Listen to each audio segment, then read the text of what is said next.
जब अंग्रेज आए और यहाँ उन्होंने देखा तो भारत के बारे में अध्ययन किया, अभ्यास किया, तो उन्होंने लिखा कि भारत तो दुनिया में सबसे बड़ा व्यापार करने वाला, उद्योग चलाने वाला देश है, और भारत के व्यापार और उद्योग की स्थिति का बखान करना हो तो एक ही आंकड़ा आपको देता हूं।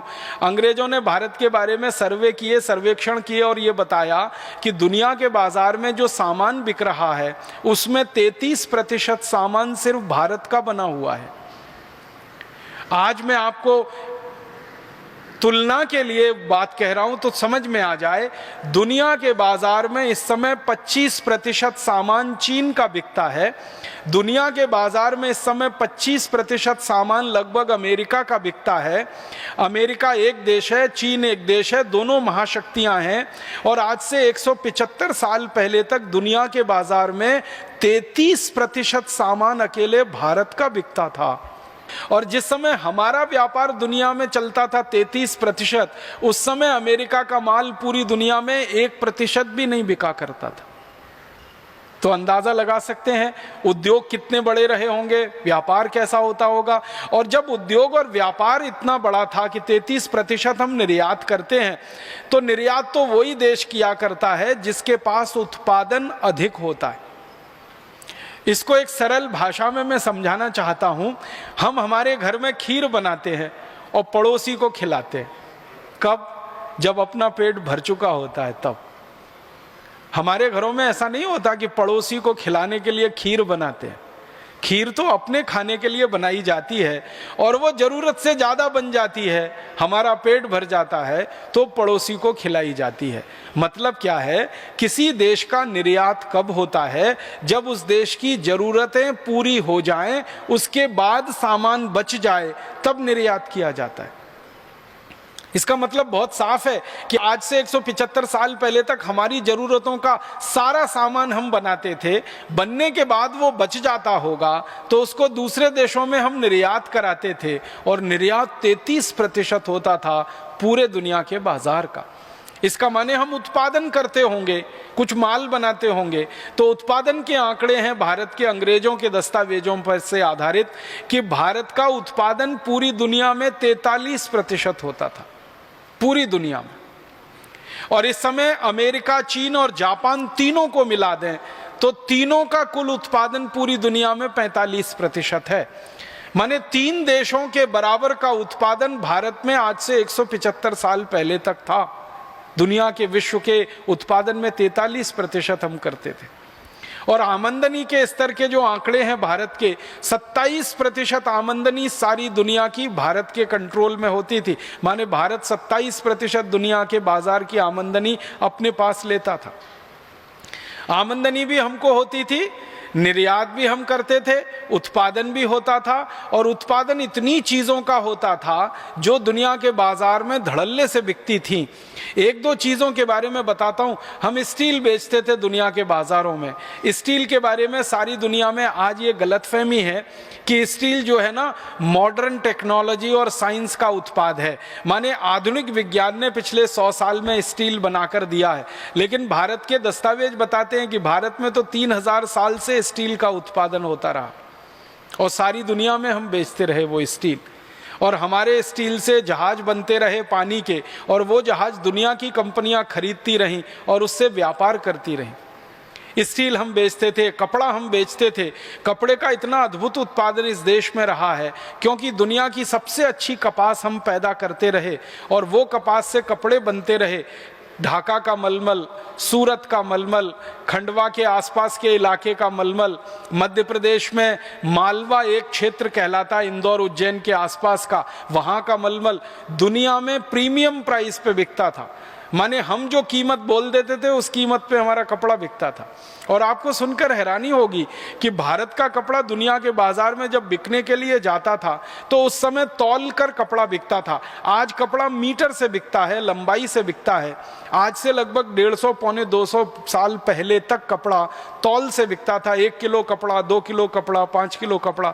तो कहा जाता है दस्तावेजों में कि भारत का कपड़ा तराजू के एक पल्ले में रखा जाता था, उतने ही वजन के बराबर का सोना दूसरे पल्ले में रखा जाता था और सोने के वजन के बराबर हमारा कपड़ा बिकता था। हम कपड़ा बेचकर सोना लाते थे इस देश में और 3000 साल तक ऐसे ही बिकता रहा। 3000 साल हमने कपड़ा बेचकर सोना कमाया है। 3000 साल हमने लोहा बेचकर सोना कमाया। 3000 साल हमने जहाज बेचे पानी के सोना कमाया। 3000 साल हमने औषधियां बेची दुनिया के बाजार में और सोना कमाया। क्यों? क्योंकि कारण एक था, उस समय सोना जो था ना विनिमय की वस्तु थी। 36 तरह के उद्योगों के तो दस्तावेजी प्रमाण अब तक मिल चुके हैं। कुछ और प्रमाण अगर हम ढूंढेंगे तो सैकड़ों किस्म के और उद्योगों के प्रमाण मिल जाएंगे आने वाले समय में। तो ये सारे उद्योग चलाकर दुनिया भर में व्यापार करके हम सोना चांदी हीरे जवाहरात लाए। 3000 साल हमने ये व्यापार किया, उसमें इतना सोना चांदी हीरा जवाहरात इस देश में आ गया कि हमने सोने के मंदिर बना लिए, मंदिरों में हीरे जड़वा दिए, मंदिरों की दीवारों में हीरे जड़वा दिए। आपने सुना है सोमनाथ का एक मंदिर सोने का मंदिर था जिसको लूटने में महमूद गजनवी को 17 साल लगे थे। अब एक ही मंदिर को लूटने में किसी को 17 साल लगे तो कल्पना कर सकते हैं ना कितनी संपत्ति होगी उस मंदिर में।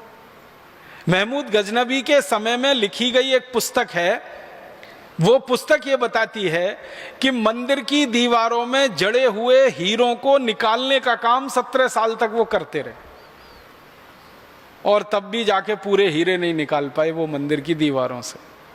तो जिस देश के मंदिरों की दीवारों में हीरे जड़े जाएं, जिस देश के मंदिरों की मूर्तियां सोने की बनाई जाएं, जिस देश के मंदिरों के मंडपम सोने के हों, छत्रपम सोने के हों, जिस देश के मंदिरों के किवाड़ सोने के हों, खिड़कियां सोने की हों, अंदाजा लगा सकते हैं उस देश के घर कैसे रहे होंगे। अंग्रेजों के जो इतिहासकार रहे हैं वो बताते हैं कि भारत में जब वो घूमने के लिए आते थे तो किसी घर में खाना खाने के लिए जाते थे तो वो कहते हैं कि घरों में जाते थे तो सोने के सिक्कों का ढेर लगा मिलता था। ये जो अंग्रेजों का एक बड़ा अधिकारी रहा ना टीवी मैकॉले, जिसने भारत की शिक्षा पद्धति बदली, कानून पद्धति बदली, न्याय पद्धति बदली, वो खुद कहता है कि वो जब भी भारत के किसी व्यक्ति के घर में गया सोने के सिक्कों का उसने ढेर देखा और जब उसने पूछा कि ये सोने के सिक्के कितने हैं तो जो भारतीय व्यक्ति उसने कहा गिने नहीं है क्योंकि हमारे पास फुर्सत नहीं है गिनने की, हम तो तौल कर रखते हैं सोने के सिक्के। इसलिए सारी दुनिया की नजरें भारत पर टिकी रहीं और इसलिए भारत के बारे में अंग्रेजों ने एक उपमा दी कि ये सोने की चिड़िया है, ये सोने की चिड़िया है। तो ये सोने की चिड़िया मतलब सोने से भरपूर, चांदी हीरे जवाहरात मोती माणिक से भरपूर देश रहा। ऐसा देश था। अगर ऐसा देश था तो संपूर्ण स्वदेशी और स्वावलंबी ही रहा होगा, उसके अलावा ये देश बन नहीं सकता ऐसा। तो उसकी खोज जब हम लोग करते हैं आजकल और आगे भी करते रहेंगे तो पता चल रहा है कि इतना स्वदेशी और स्वावलंबन इस देश में रग रग में भरा हुआ था कि ये देश अद्भुत बना। अब मैं मूल बात पे आ रहा हूं कि भारत का ये जो स्वावलंबन और स्वदेशीपन था ये आया कहां से? तो ये आया हमारी ग्रामीण अर्थव्यवस्था में से। अंग्रेजों के आने के पहले तक भारत की अर्थव्यवस्था को दो हिस्सों में बांटकर अगर हम देखें तो एक थी नगरीय अर्थव्यवस्था और एक थी ग्रामीण अर्थव्यवस्था। जो ग्रामीण अर्थव्यवस्था थी वो मूल में थी और नगर की जो अर्थव्यवस्था थी वो ग्रामीण अर्थव्यवस्था पर आधारित हुआ करती थी। मतलब सीधे शब्दों में कहूं तो गांव हमारे संपूर्ण स्वावलंबी हुआ करते थे और नगर हमारे गांव के ऊपर निर्भर हुआ करते थे। मतलब सीधा सा ये है कि गांव में उत्पादन होता था और नगर में जाकर वो बिका करता था। गांव कैसे हुआ करते थे? जिन अंग्रेज इतिहासकारों ने भारत की ग्रामीण अर्थव्यवस्था पर अध्ययन किया है और जिन अंग्रेज शासकों ने भारत की ग्रामीण अर्थव्यवस्था को तोड़ा है, दोनों के आधार पर मैं बात करता हूं आपसे। कुछ अंग्रेज ऐसे आए जिन्होंने भारत की पूरी ग्रामीण अर्थव्यवस्था को तहस नहस कर दिया, तोड़ दिया। उनमें से एक अंग्रेज था, उसका नाम था डलहौजी, जिसके बारे में मैं बहुत बार कह चुका हूं। ऐसे ही एक अंग्रेज था विलियम वेंटिंग, जिसने भारत की ग्रामीण अर्थव्यवस्था को पूरा तार तार कर दिया। तो जिन अंग्रेजों ने भारत की ग्रामीण अर्थव्यवस्था को तोड़ा, उन्होंने भारत में क्या देखा गांव में, और जिन अंग्रेजों ने भारत की ग्रामीण अर्थव्यवस्था पर अध्ययन और अभ्यास किया इतिहासकार के रूप में, उन्होंने क्या देखा भारत के गांव में, तो वो मैं उनके ही शब्दों में सुनाता हूं। एक अंग्रेज इतिहासकार लिख रहा है भारत के गांव के बारे में। वो ये कह रहा है, भारत के बहुत सारे गांवों में गया, अध्ययन किया, और अध्ययन करने के बाद वो पहला एक वाक्य लिखता है गांव के बारे में कि भारत के गांव में बाहर से सिर्फ एक चीज आती है और वो है नमक। फिर से सुनिएगा, अंग्रेजी में लिखा हुआ कोटेशन है, उसका मैं हिंदी कर रहा हूं। वो ये कह रहा है कि भारत के गांव में बाहर से बस एक ही चीज आती है, वो है नमक, और बाकी सब चीजें गांव से बनकर शहरों में जाती हैं, नगरों में जाती हैं। तो नमक एक ऐसी चीज है जो भारत के गांव में आया करती थी बाहर से, बाकी कोई वस्तु भारत के गांव में नहीं आया करती थी। ऐसा अंग्रेजों के 200 इतिहासकार अपनी किताबों में लिख रहे हैं। कुछ नहीं आता था, सब भारत के गांव में होता था, गेहूं, चना, चावल, दाल, मटर।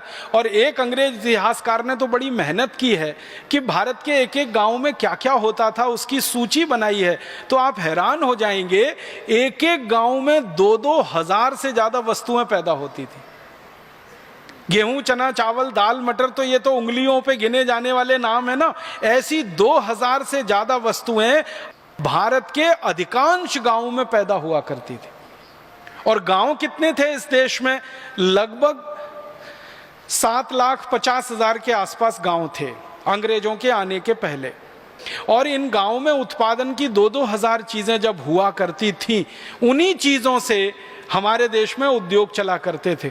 आपको ये बात तो समझ में आती ही होगी, क्योंकि आप में से कई ग्रामीण क्षेत्र के लोग होंगे, कि मूल उत्पादन जो होता है, जिसको आधुनिक अर्थशास्त्र में कहते हैं प्राइमरी प्रोडक्शन, जिससे उद्योग चलते हैं, जैसे कपास का उत्पादन मूल उत्पादन है, उसको आधुनिक भाषा में हम कहते हैं प्राइमरी प्रोडक्ट कपास। जैसे गेहूं का उत्पादन मूल उत्पादन है, उसको कहते हैं प्राइमरी प्रोडक्ट। चने का उत्पादन मूल उत्पादन है। हमारे देश के गांव में मूल उत्पादन होने वाली 2000 से ज्यादा वस्तुएं थी। अब उनका संशोधन और प्रोसेसिंग करके शहरों में सामान जाने के लिए तैयार होता था। तो गांव में उत्पादन का बड़ा भारी तंत्र था। गांव में कपास से लेकर हर तरह की चीज पैदा होती थी।